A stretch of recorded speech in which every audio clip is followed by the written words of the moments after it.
Thank you, Dangling Participles. Oh, just love your music. So appreciate you. Thanks. And welcome, everyone, to our fellowship Sunday service. We're so glad that you can join us now or perhaps later, and just love being with you. And we're going to start with a centering meditation. So just take a moment and just find a comfortable position in your body. And I invite you to close your eyes or perhaps gaze downward. And let's just take a moment and just check in with our body, maybe just doing just a overall scan and just noticing from your head all the way down to your feet, just checking in with yourself. And just noticing any kind of stress or tension you might be carrying. And we'll just take a few deep breaths and see if we can let some of that, if there is any, just letting some just go with our exhale breath. So breathing in together as one, and breathing out together as one. Feeling our sit bones on our chair, maybe the hands on your leg,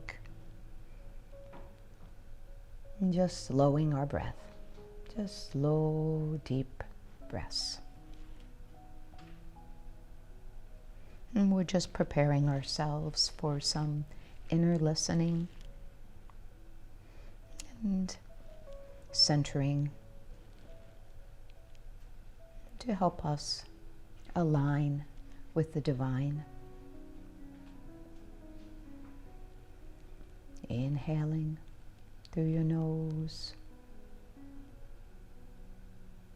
and exhaling through your nose.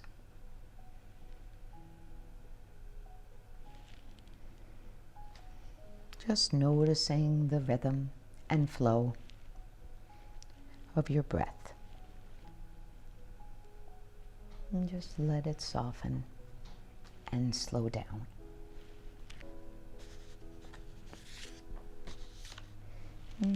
And let's just envision our feet, the soles of your feet, just opening and having these roots, these large roots growing down deep into the earth. And feel these roots connecting with everyone here today. And it's forming this grounding, this webbing of support, and this beautiful connection for all of us here. And inhaling together.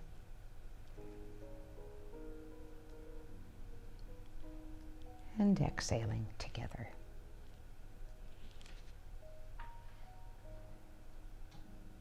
Letting go to the grace of this two-way flow.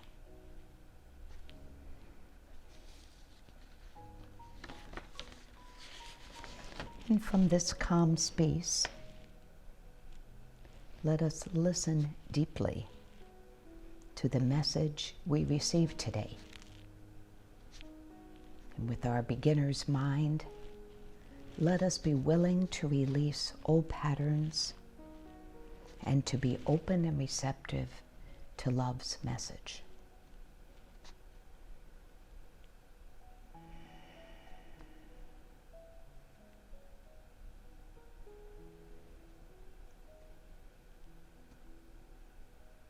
And so it is. I have a reading that I'd like to share with you today, and it's from the book The Secret Power of Yoga by Niskaya Joy Devi. The lotus flower has long been a symbol for the unfolding of spirituality.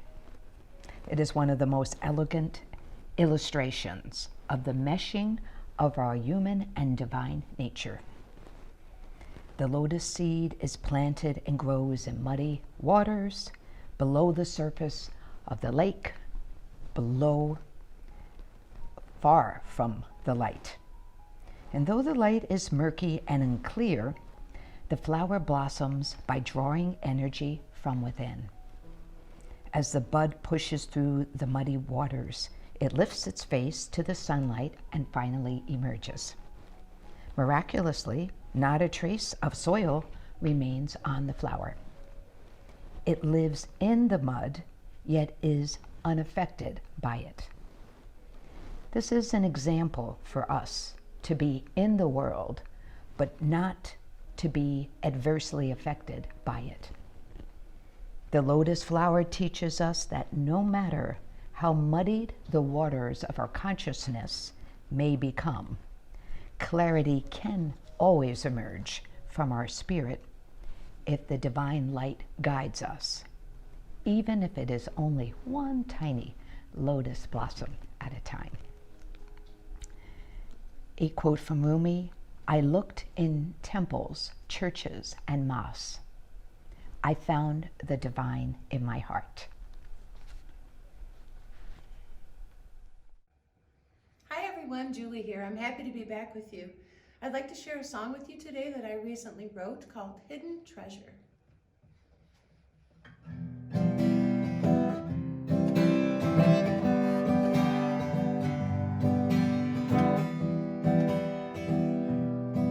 Divine teacher, inner sanctum, my hidden treasure,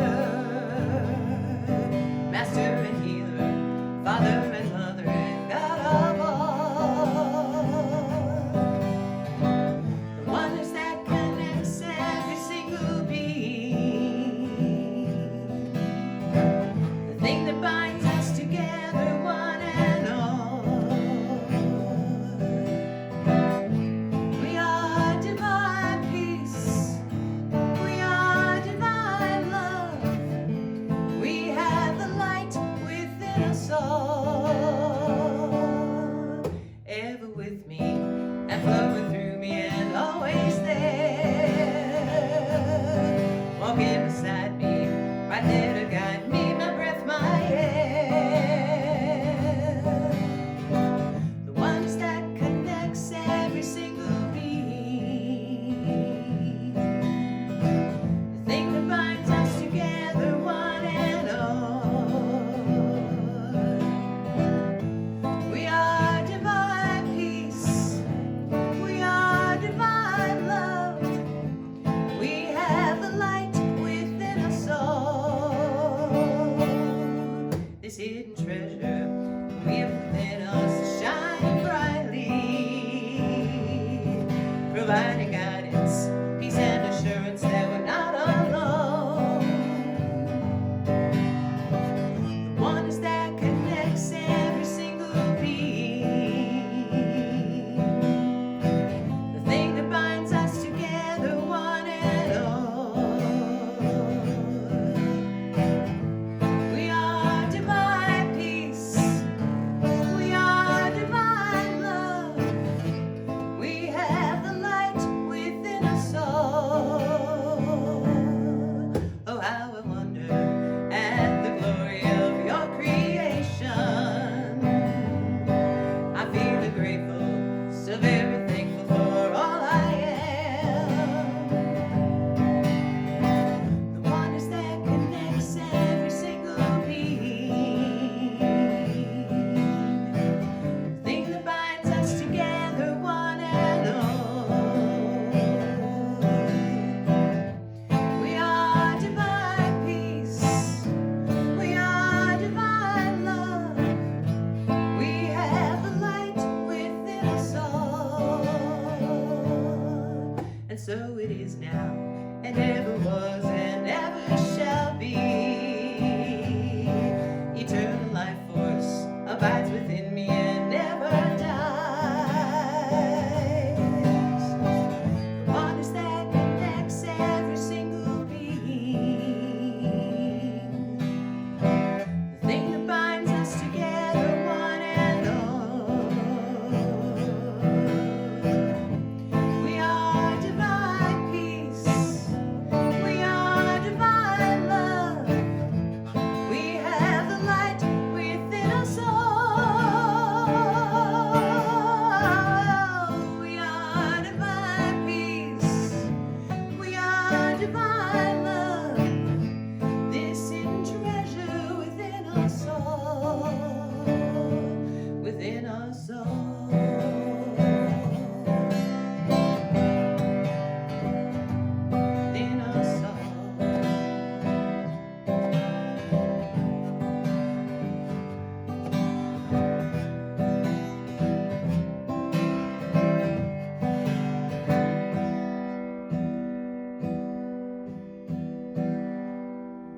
And now it's the time of our service where we're going to do the blessings of our tithes and offerings.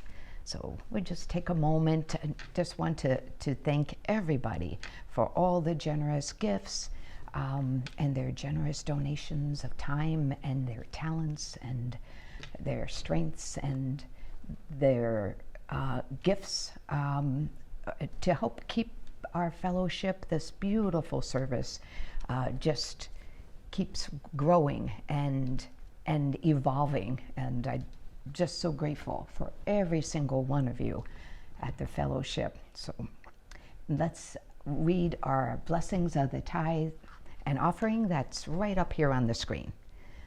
The light of divine love shines eternally, blessing and multiplying our tithes and offerings. I joyously give, knowing I always have enough to share and to spare. And now it is my great privilege to introduce our wonderful director, our dear Reverend Mary Sabai. Hello everyone. I'm so happy to be with you here this afternoon and so happy to be talking about Emmett Fox, one of the fellowship's favorite New Thought teachers. I just want to give you a little history of Emmett Fox here to begin with. Emmett was a spiritual leader, teacher, healer, author, minister, and mystic thinker of the early 20th century. And he's often considered to be one of the most influential New Thought leaders. He was a masterful communicator. His messages were direct and simple and clear, and he drew in huge audiences of up to 5,500 people in the New York Hippodrome and Carnegie Hall. And these huge crowds came to hear him speak through the Great Depression years. And when you add the fact that he was such a masterful speaker and had such a clear message, along with the times that those Depression years, it makes so much sense that he was offering people hope. He was offering them a way to change their experience of the world and have some control over that in a time when it looked like they really didn't and things were very desperate. Fox's secretary was the mother of Alcoholics Anonymous co-founder Bill W.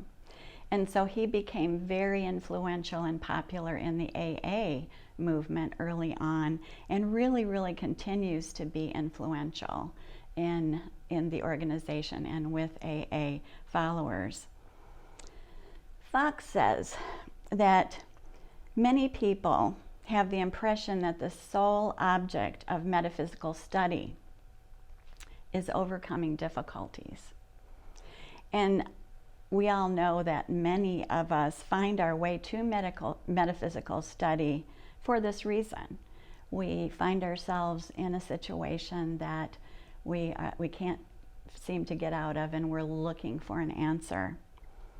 And he does provide a lot of guidance about how to deal with difficulties. But the theme of Fox's teaching is that life is consciousness and that we are what we think. We set forth our destiny by our words, our thoughts, and our actions. And this is our fellowship guiding principle number 3. But first and foremost, he taught that there is only one presence and power in the universe, and he called it God. But we know at the fellowship that we can use whatever word resonates with us. He says, sooner or later you will have to put God first in your life. God must become the only thing that really matters. And when that happens, your life becomes simple, richer, and infinitely more worthwhile. And he follows that up with, and that is just the beginning. There's a section in one of his books called Single Eye. And he describes this or explains this concept in very much the same way that Emily Cady did, another very influential New Thought leader in the early days. Fox says we must see with a single eye, and the eye being our spiritual perception. There is only God. There is only one power and presence in this universe. And he does the same thing that Emily Cady does and juxtaposes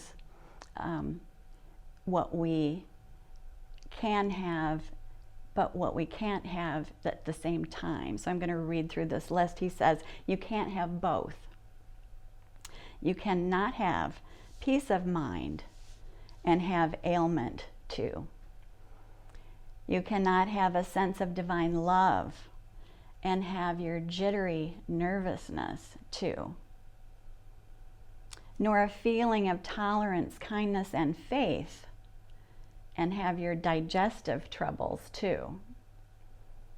You cannot have power in prayer and the luxury of resentment and condemnation too. You cannot build a new consciousness and a new body and live mentally in the dead past.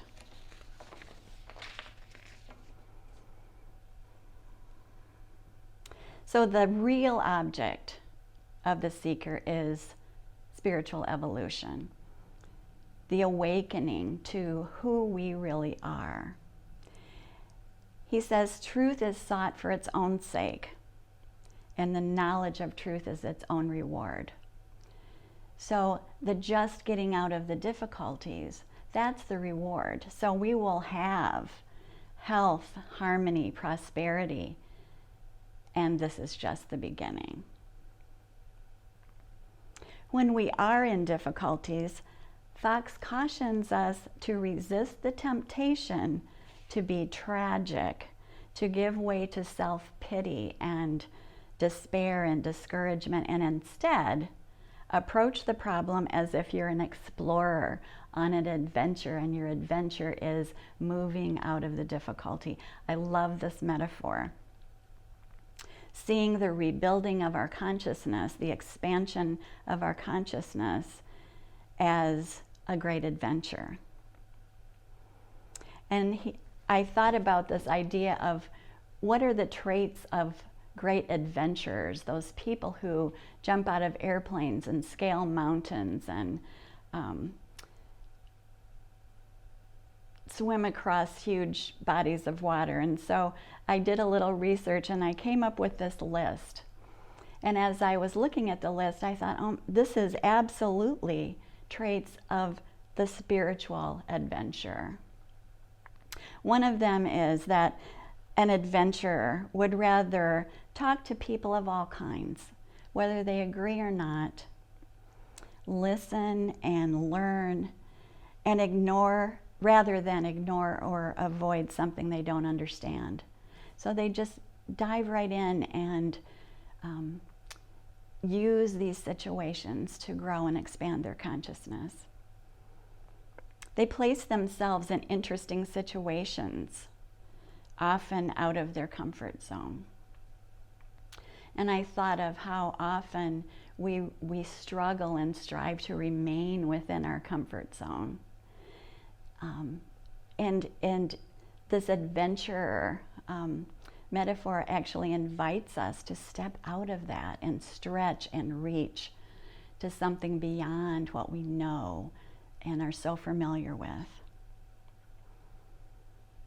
They are good listeners, and they have stamina and discipline to sustain prolonged mental effort. And when I saw this, I thought about the need in our practices for concentration, direction of attention, and focus, and for conditioning our minds to hold that focus. They acknowledge their fear, but they step out and walk right through it. They trust their instincts. And they're not worried about any set way of doing something. instead they remain open and flexible. They say yes to opportunities. And how often at the fellowship do we encourage, just say yes, open yourself. And they really celebrate the journey, knowing that that's really the most important aspect of what's happening. And they celebrate it with awe and wonder all along the way. And so what we're really doing in being this adventure is that we're working on changing our consciousness, expanding our awareness. And the traits of an adventurer are helpful for anyone willing to grow and expand and see and experience beyond what is, willing to experience a new world. We all remember the Albert Einstein quote that we can't solve a problem with the same thinking that created it. And Emmett Fox gave us this wonderful, practical tool called the Golden Key. And it's such a beautiful image of this beautiful golden key. And he tells us that the golden key to harmony in our lives, in our very being, is always in our hands, is always in our hands. But he says that the practical work is in our own consciousness. That's what's required. We have to do this practical work.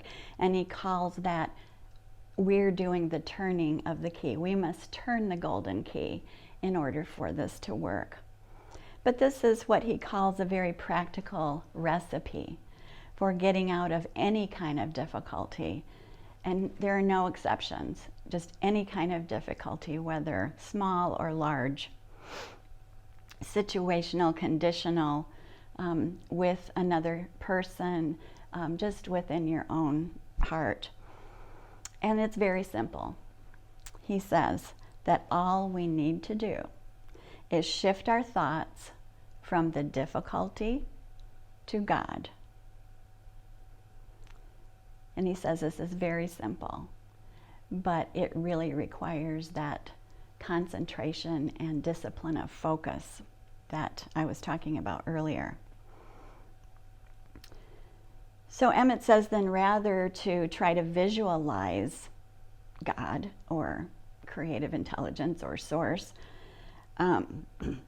which is impossible to do, he said, turn your attention and your thoughts to what you know about God. And what I immediately thought of was our first two fellowship guiding principles. There is only one presence and power, and the essence of our being is spirit. And also the first two steps of affirmative prayer, where we're beginning to move our consciousness to a place of being connected and aware of this one powerful presence in our lives and our inseparateness from it. And we're going to work with that just a little bit in our meditation to follow. But he reminds us that when we can step out of our own way, when we can leave our perceived limitations out of the picture, because they're only perceived, our thoughts, it is God working, not us. He reminds us that we become a channel through which divine action takes place and God takes over. So what we're really doing then is bringing that concentration to bear.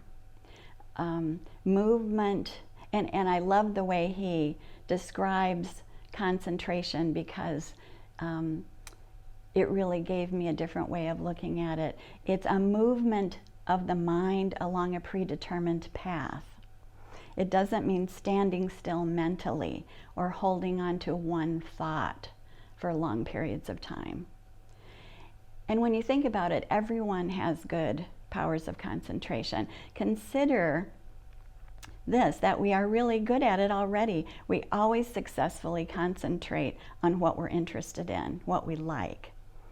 And that gives us the experience of it. And sometimes we're very successful in concentrating on what we don't want and what we don't like. But in this process of working on our expanding our consciousness, growing our consciousness, moving out beyond what is, Emmett Fox tells us that one cannot seek for an improved, expanded consciousness without getting it, nor get it without making a demonstration in our lives, without seeing it physically manifest in our lives. And so if we do this with trust and expectation, it will come about. And finally, Emmett reminds us, and I think this is so important in this time particularly, that nothing is worth worrying about. Nothing is really worth getting angry or hurt or bitter about. Positively nothing is worth losing your peace of mind over. That's Emmett's quote. And so I just want to ask the question, so why is that true? Well, consider the cost. Consider the cost to our own well-being when we harbor worry and bitterness and anger, and the well-being of the collective consciousness. And he also reminds us that nothing is ever lost. So that when we're worrying about losing something or having lost something, getting angry about that, we know that it will come back to us in some form, at some other time, through some other means. And again, we trust and expect. So I want to thank Emmett Fox for all of his wisdom and all of the good teachings that he has provided to us and still does over the years. I mean, he continues to be immensely influential in the New Thought community. So thank you, Emmett Fox, and thank you for joining me. So now I'd like to invite you to join me in a brief meditation. And just up front, reminding you again that Emmett Fox tells us that we must turn the golden key and do the practical work in our own consciousness. And so let's just practice that a little right now and begin by closing our eyes and just taking 2 deep breaths together. Let's breathe in and out.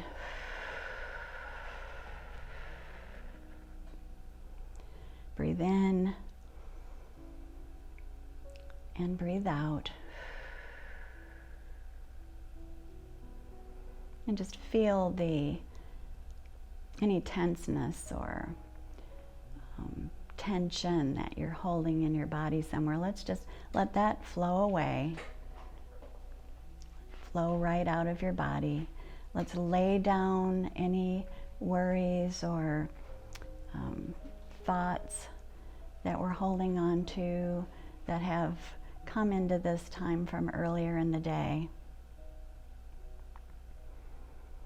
And bring our full and complete attention very consciously to the one loving presence, divine love, creative intelligence that is everywhere present, all-knowing and all-powerful.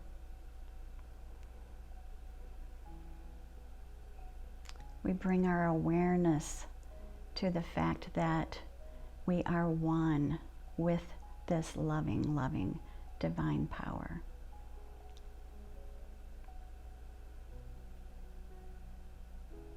Let's just feel that for a moment, that awareness and that connection with love. You can feel it in our hearts. Let's bring our awareness, our mind awareness into our heart.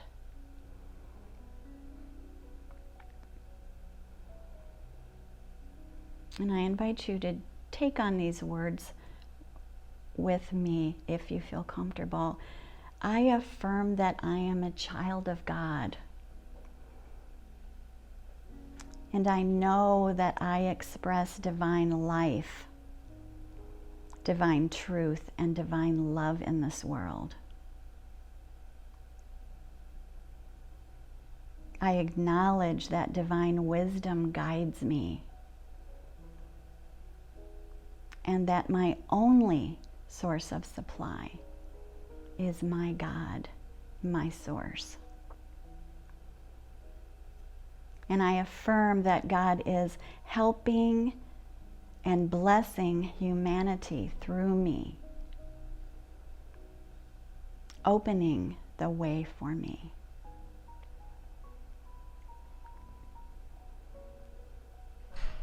I feel and experience the fullness of who I truly am right now in this moment, in this space of love.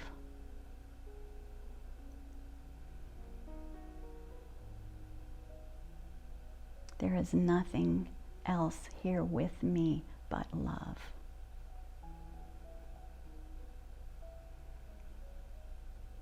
And again, let's just take a moment to feel that beautiful sacred connection.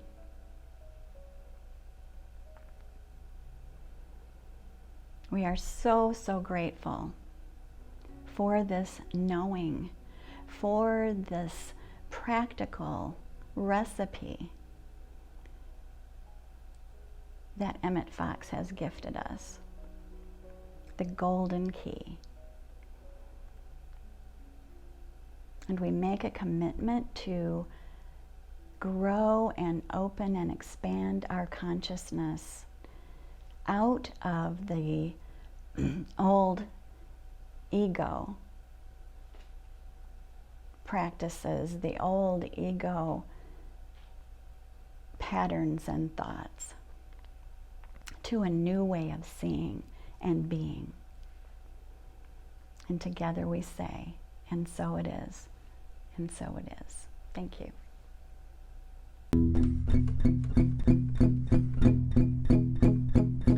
Oh, there's a river that winds on forever.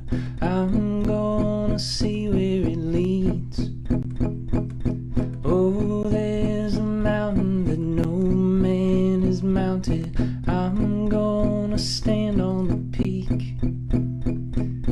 Out there's a land that time don't command. Wanna be the first to arrive.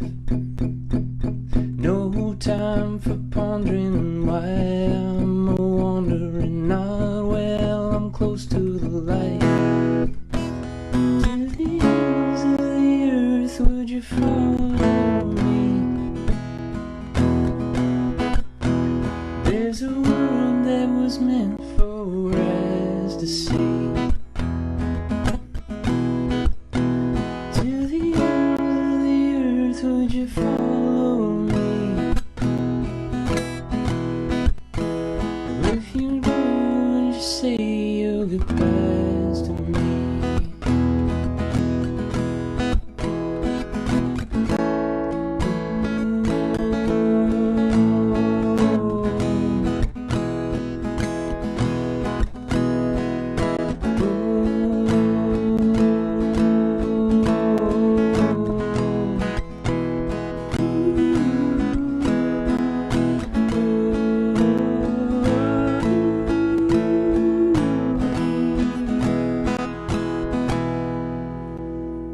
Oh, there's an island where all things are silent. I'm gonna whistle a tune.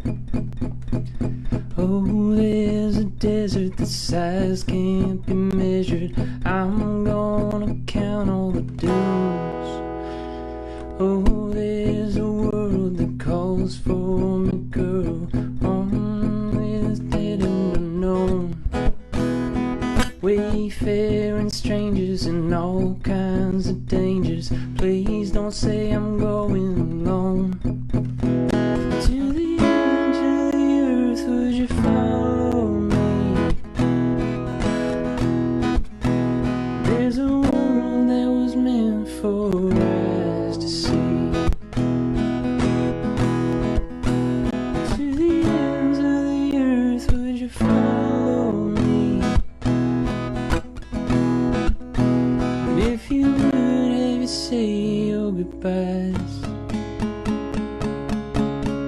to me.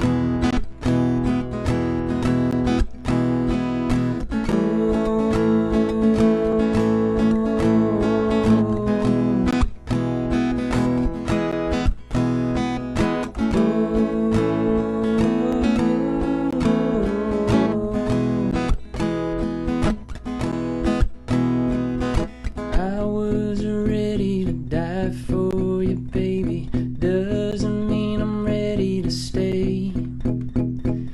What good is living a life you've been given if all you do is stand in one place?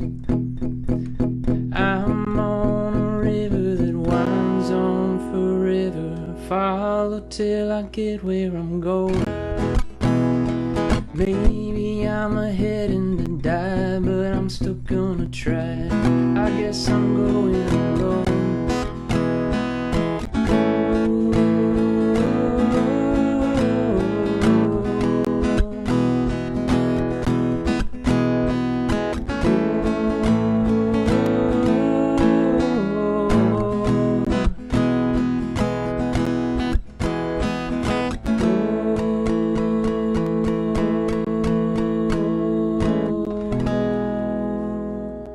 Hello again. I hope you guys enjoyed that song. That was Lord Huron, and the song was called Ends of the Earth. And if you guys want to stay connected with me, you can email me at solomon@solgood.org. And I'd love to hear from you. It's been a long time since I've seen people from the fellowship. So I hope you're all having an amazing Sunday, and we'll see you guys. Enjoy the rest of the live stream. Just want to say thank everyone for just such a wonderful service. I'd like to thank Solomon Harvey, the Dangling Participles, Julie Ross, and thank you for Reverend Mary Sabai, and what a wonderful message, and it's just so helpful. And we get to look at our experiences as spiritual adventures. I love it. We only have one announcement for today, and that is our Summer Solstice fundraiser, which is coming up this Saturday at Reverend Sue Quinn's home at 6 p.m. And this will be lots and lots of fun. So, and the fellowship will be providing some sandwiches and some baked beans, I see. And please bring a dish to pass.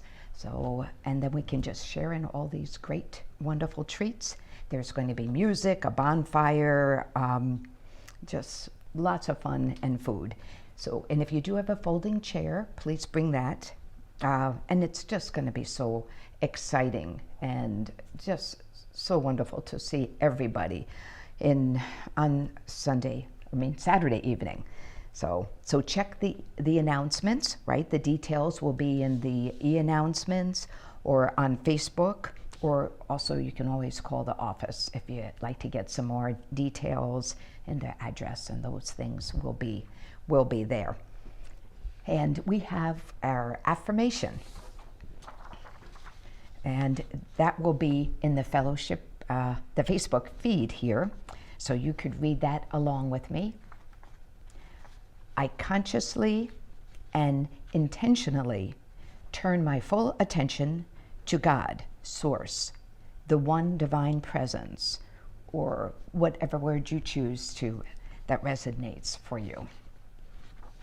So we can keep that for our week, that wonderful affirmation. Thank you. Thank you, Mary. And let us carry this wonderful, wonderful energy that we created here today in this service, this connection, the energy of love, connection, and healing and light. Let's bring it into our peace circle. So if everyone can stand, if you're able, or just maybe outstretch your arms and truly sing out loud, and just know in every cell, all those cells, that we are together and we are one with everyone on this planet.